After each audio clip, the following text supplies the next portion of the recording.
daw guys, pag-usapan lang natin si Carla Estrada. Nagsalita na. Breaking news nga naman kasi guys, exclusive na pinag-uusapan ngayon ng mga netizens. Carla Estrada nagmuni-muni, lilipas din lahat. Diyos lang ang palaging nakakaalam umano guys lahat ng mga nangyayari. Kaya nga naman guys, si Daniel Padilla at Carla Estrada ay nanahimik na rin sila dahil umano pinigilan umano guys ni Daniel Padilla si Carla Estrada. Pero dati guys dinidinay niya ang iwalayan Katniel matapos ibunyag sa atin ni Ogie Diaz ang iwalayan at kung bakit guys galit na galit umano ang mga Dilulo fans na Katniel fans at lalo na guys ang ABS-CBN. At ayon umano guys sa bali-balita sa sinasabi ni Carla Estrada,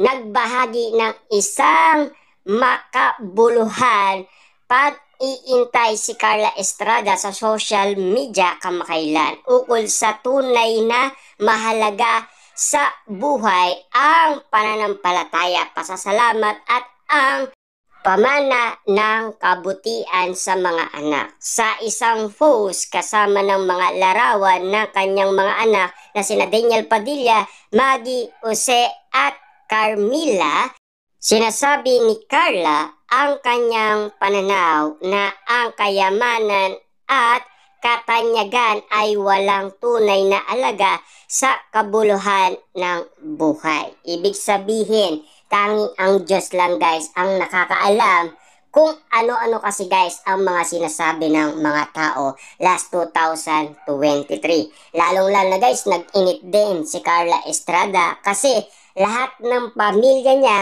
ay nadadamay umano kahit na si Romel Padilla ay nadamay umano guys sa isyong iwalayan Katniel. Kaya nga naman guys, lumabas ang init ng ulo ni Carla Estrada at inilabas ang tunay na kadahilanan kung bakit nga naman guys ayaw sumuko ni Carla Estrada noon. Aniya, dasal at pasasalamat ang pinaka magiging pamana na maiiwan niya sa kanyang mga anak.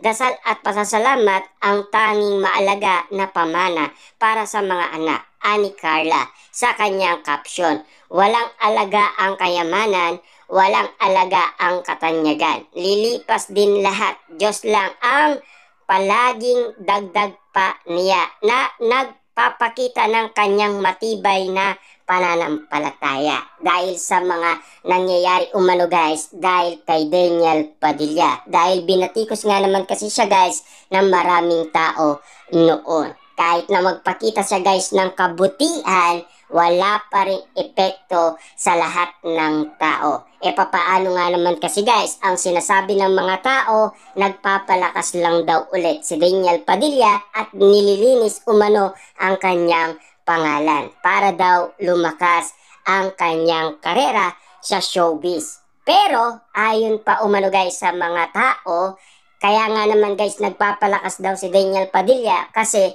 hindi niya na umano guys kasama si Catherine Bernardo. Yan kasi guys ang reaction ng lahat ng tao. At ayon pa umano guys sa bali-balita, binigyan din niya na ang Diyos lamang ang walang hanggan, kaya't ang mga bagay sa mundo ay dapat lamang ituring bilang pansamantala. Tinapos niya ang kanyang post sa isang simple pero powerful na paalala. Pipiliin at piliin maging mabuti, mahirap pero maalaga, at sa isang mapagpakukumbaba at taos-pusong paayag idinugtong pa niya. Yan kasi guys ang saloobin ni Carla Estrada sa kanyang paliwanag umano kung bakit siya nagsasalita.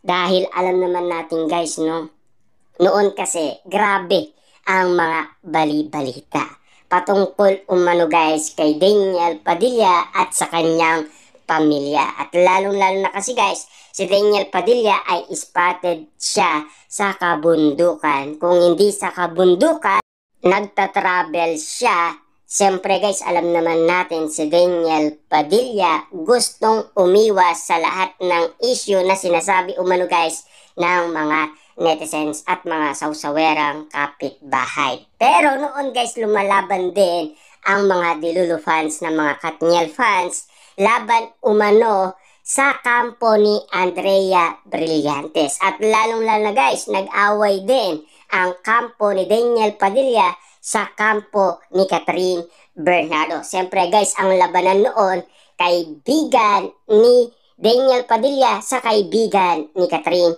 Bernardo. Papaano nga naman kasi guys, nag-post si Catherine Bernardo at siyempre nag-comment si Alora. At ang sinasabi ni Alora, shot puno at hindi matanggap guys ng ibang tao yon.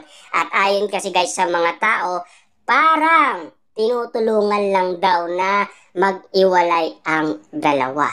Parang namamagitan daw si Alora kay Catherine Bernardo. Ayon pa guys sa dugtong ni Carla Estrada. To God be all the glory. Agad naman umani ng papuri mula sa kanyang mga followers ang post na pinuri ang kanyang karunungan, katapatan at dedikasyon sa kanyang pamilya at pananampalataya. Siyempre guys, alam naman natin, akala nila talagang pababagsakin si Daniel Padilla ng mga tao. Pero ang hindi nila alam, iba pala guys ang mangyayari.